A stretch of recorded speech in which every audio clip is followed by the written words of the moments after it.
നമുക്കിന്ന് കക്ക ഇറച്ചി കൊണ്ട് ഒരു തോരൻ തയ്യാറാക്കാം. അതിനായിട്ട് 1/2 ലിറ്റർ കക്ക, ചെറിയ കക്കയാണ് ഇത്. അതുകൊണ്ട് കുത്തി ഇതിനകത്തുള്ളതൊന്നും കളയേണ്ട ആവശ്യമില്ല. 8-10 പ്രാവശ്യം നന്നായിട്ട് ഒലച്ച് കഴുകി വെള്ളം ഞെക്കി പിഴിഞ്ഞ് എടുത്തു വെച്ചിരിക്കുന്ന കക്കയാണിത്. പിന്നീട് വേണ്ടത് ഒരു സവാള കനം കുറച്ച് നീളത്തിലരിഞ്ഞത്, ചെറിയ ഉള്ളി, വെളുത്തുള്ളി, തേങ്ങാക്കൊത്ത്, ഇഞ്ചി, പച്ചമുളക്. ഇഞ്ചിയും വെളുത്തുള്ളിയും സ്വല്പം ഏറെ വേണം, കാരണം കക്ക ഇറച്ചി ആയതുകൊണ്ട് ഇത് രണ്ടും ഉണ്ടെങ്കിൽ നല്ലൊരു ടേസ്റ്റ് ആയിരിക്കും. അതിനായിട്ട് ഒരു ചീനിച്ചട്ടി അടുപ്പത്ത് വെച്ചിട്ടുണ്ട് ചൂടാവാനായിട്ട്. അതിലേക്ക് നമുക്ക് എണ്ണ ഒഴിച്ച് ഇതെല്ലാം വഴറ്റിയെടുത്ത് കക്ക ഇറച്ചി തോരൻ തയ്യാറാക്കാം. നമ്മുടെ ചീനച്ചട്ടി നന്നായിട്ട് ചൂടായി. ഇതിലേക്ക് നമുക്ക് വെളിച്ചെണ്ണ ഒഴിച്ചു കൊടുക്കാം. വെളിച്ചെണ്ണയാണ് കക്ക ഇറച്ചി തോരൻ വെക്കുന്നതിന് ഏറ്റവും നല്ലത്. പിന്നെ അവരവർക്ക് ഇഷ്ടമുള്ള എണ്ണ ഉപയോഗിക്കാൻ പറ്റും. ഞാൻ ഇവിടെ വെളിച്ചെണ്ണ വെച്ചിട്ടാണ് തോരൻ തയ്യാറാക്കുന്നത്. ഇനി ചൂടായ പാത്രത്തിലോട്ട് നമുക്ക് കടുക് ഇട്ട് കൊടുക്കാം. കടുക് ഇട്ട് കൊടുത്തു. കടുക് പൊട്ടി വരട്ടെ.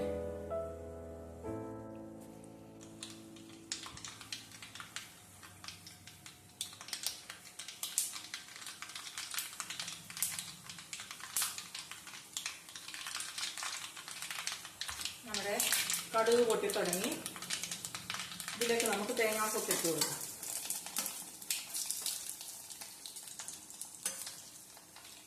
തേങ്ങാക്കൊത്തൊന്ന് ചെറുതായിട്ട് മൂത്ത് വരുന്നത് വരെ നമുക്ക് ഇളക്കി കൊടുക്കാം.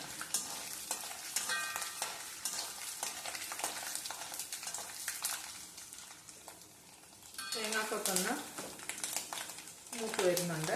ഇതിലേക്ക് നമുക്ക് വെളുത്തുള്ളിയും ഇഞ്ചിയും സവാളയും കൂടി ഇട്ട് കൊടുക്കാം.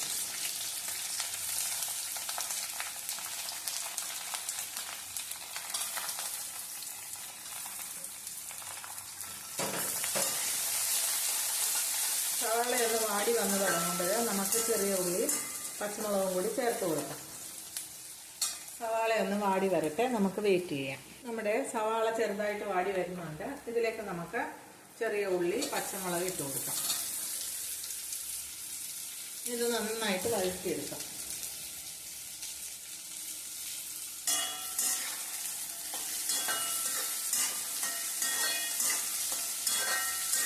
ഇനി ഇത് വഴന്ന് വരുന്നത് വരെ നമുക്ക് വെയിറ്റ് ചെയ്യാം. ഈ സമയം കൊണ്ട് നമുക്ക് അരപ്പ് തയ്യാറാക്കാം. അരപ്പ് തയ്യാറാക്കുന്നതിന് തേങ്ങ എടുത്തിട്ടുണ്ട്. ഒരു 3-4 സ്പൂണോളം തേങ്ങയുണ്ട്. പിന്നെ തേങ്ങയുടെ പച്ചച്ചുവ ഒന്ന് മാറുന്നത് വരെ നമുക്ക് അടുപ്പത്ത് വെച്ച് ചൂടാക്കിയെടുക്കാം. നന്നായിട്ട് മൂത്ത് വരണ്ട, എന്നാൽ അതിൻ്റെ പച്ചച്ചുവയൊന്ന് മാറണം. പിന്നെ അതിലേക്ക് മല്ലിപ്പൊടി, മുളക് പൊടി, മഞ്ഞൾ പൊടി, ഗരം മസാല, കുരുമുളക് പൊടി എല്ലാം ചേർത്ത് ചൂടാക്കി അത് തോരൻ പോലൊക്കെ നമുക്ക് ചതച്ചെടുക്കണം. അതിനായിട്ട് നമുക്ക് വേറൊരു പാത്രം വെച്ച് ഈ തേങ്ങയൊന്ന് ചൂടാക്കിയെടുക്കാം.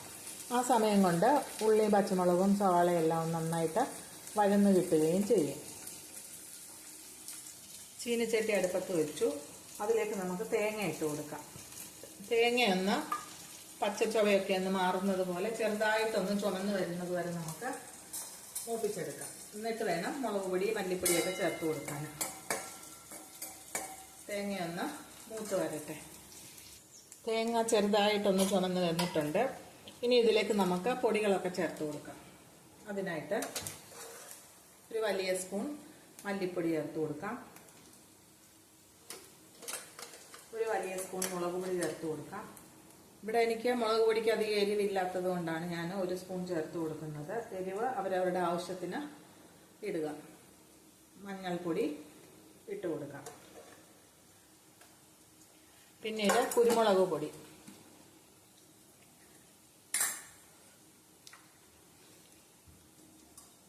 ചെറിയ സ്പൂണിന് ഒരു 2 സ്പൂൺ. കക്ക ഇറച്ചി ആകുമ്പോൾ സാമാന്യം എരിവ് വേണം.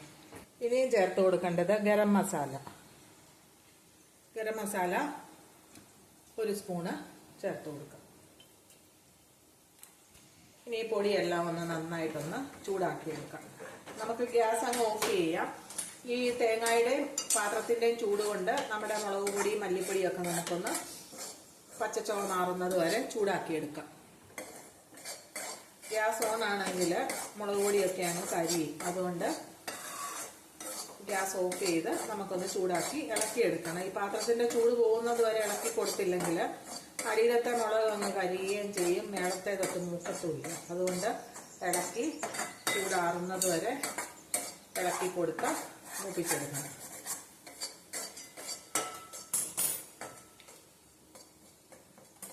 ഇത് നമുക്ക് തണുക്കുന്നതിനായിട്ട് മാറ്റി വെച്ചിട്ട് നമ്മുടെ ഉള്ളി, ഇഞ്ചി, വെളുത്തുള്ളി, പച്ചമുളക് ഒക്കെ ഇങ്ങോട്ട് മാറ്റി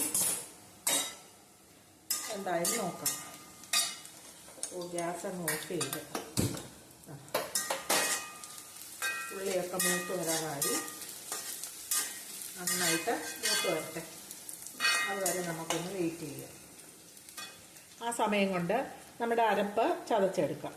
അരയ്ക്കണ്ട, തോരൻ ചതയ്ക്കുന്നത് പോലെ ചെറുതായിട്ടൊന്ന് ചതച്ചെടുത്താൽ മതി.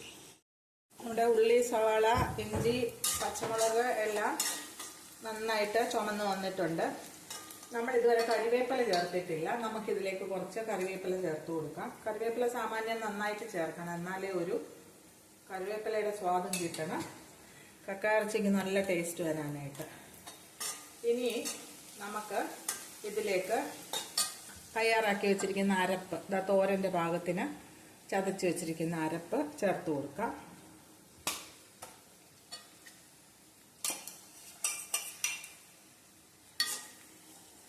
അരപ്പും ഉള്ളിയും എല്ലാം കൂടെ ഒന്ന് നമുക്ക് യോജിപ്പിച്ചെടുക്കാം. ഇതുവരെ നമ്മൾ ഉപ്പ് ചേർത്തിട്ടില്ല. കക്കയിറച്ചി ഉൾപ്പെടെയുള്ള ആവശ്യത്തിനുള്ള ഉപ്പ് നമുക്ക് ചേർത്ത് കൊടുക്കാം. ഉള്ളിക്കും ഉപ്പ് ചേർത്ത് കൊടുക്കാം. ഞാൻ ഇന്ന് റോക്ക് സോൾട്ടാണ് ഉപയോഗിക്കുന്നത്.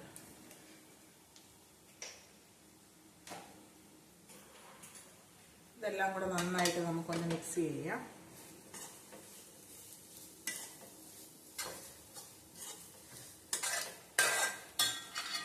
ഇനി നമ്മൾ കഴുകി വൃത്തിയാക്കി വെച്ചിരിക്കുന്ന കക്കയിറച്ചി ഇതിലോട്ട് ഇട്ട് കൊടുക്കാം.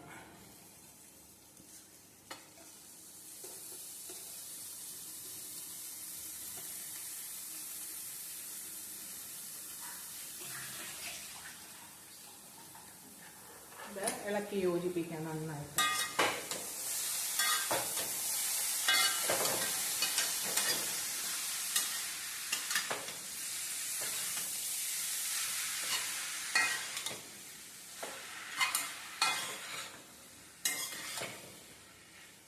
ഇനി നമുക്ക് ഇതിലേക്ക് വെള്ളം ഒഴിച്ചു കൊടുക്കാം. കക്കയിറച്ചി വേകുന്നതിന് ആവശ്യമായിട്ടുള്ള വെള്ളം ഒഴിച്ചു കൊടുക്കാം. കക്കയിറച്ചി ഓൾറെഡി അവർ പുഴുങ്ങിയിട്ടാണ് കക്കായുടെ തോടിനകത്തുനിന്ന് ഈ ഇറച്ചി മാറ്റിയെടുക്കുന്നത്. എന്നാലും വേവുന്നതിനായിട്ട് നമുക്ക് കുറച്ച് വെള്ളം ഒഴിച്ചു കൊടുക്കാം. കക്കയിറച്ചിയുടെ വെള്ളം ഇറങ്ങും. പിന്നെ നമ്മൾ ഒഴിച്ചു കൊടുത്ത വെള്ളം ഈ വെള്ളത്തിൽ നന്നായിട്ട് വെന്ത് കിട്ടും. ഇനി ഇത് അടച്ച് വെച്ച് വേവുന്നതിനായിട്ട് നമുക്ക് വെയിറ്റ് ചെയ്യാം.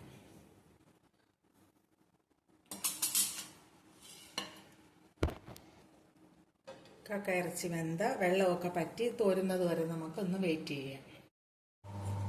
ഇപ്പോഴ് ഏകദേശം ഒരു 10 മിനിറ്റ് കഴിഞ്ഞു. നമ്മുടെ കക്കയിറച്ചി എന്തായെന്ന് നോക്കാം. വളരെ ലോ ഫ്ലെയിമിലാണ് വെച്ചിരുന്നത്. കക്കയിറച്ചിയുടെ വെള്ളമൊക്കെ പറ്റി വരുന്നു. ഇത് നമുക്ക് തുറന്ന് വെച്ച് ഈ വെള്ളമെല്ലാം പറ്റുന്നത് വരെ തോർത്തിയെടുക്കാം.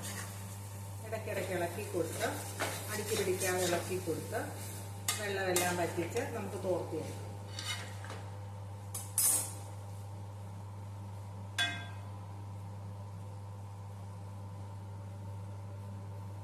ഇനി അടച്ചു വെക്കേണ്ട ആവശ്യമില്ല.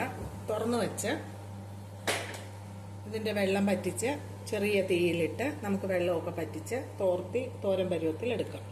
നമുക്ക് കക്കയിറച്ചി ഒന്ന് ഇളക്കി കൊടുക്കാം. അടിക്കൊന്നും പിടിച്ചിട്ടില്ല. വെള്ളമൊക്കെ തോർന്ന് തോരൻ പോലെ കായി വരുന്നു.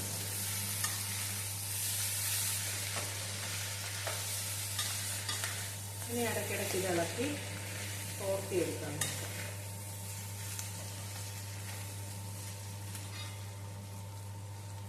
ഉപ്പുണ്ടോന്നൊന്ന് നോക്കട്ടെ. ചൂടാറിയിട്ട് എടുത്ത് വെച്ചിട്ട് ചൂടാറിയിട്ട് നമുക്ക് ഉപ്പുണ്ടോന്നൊന്ന് നോക്കാം.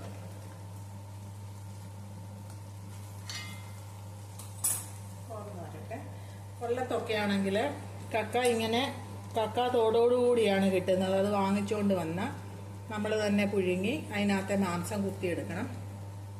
ആലപ്പുഴയിലൊക്കെ ഇങ്ങനെ കക്ക ഇറച്ചിയായിട്ട് തന്നെ ആളുകൾ വിൽക്കാനായിട്ട് കൊണ്ടുവരുന്നുണ്ട്. അതുകൊണ്ട് എളുപ്പമാണ് ഞങ്ങൾക്കൊക്കെ ഇത് ഉണ്ടാക്കാനായിട്ട്. ഇനി ഇത് നന്നായിട്ട് തോർന്ന് വരുന്നത് വരെ നമുക്ക് വെയിറ്റ് ചെയ്യാം.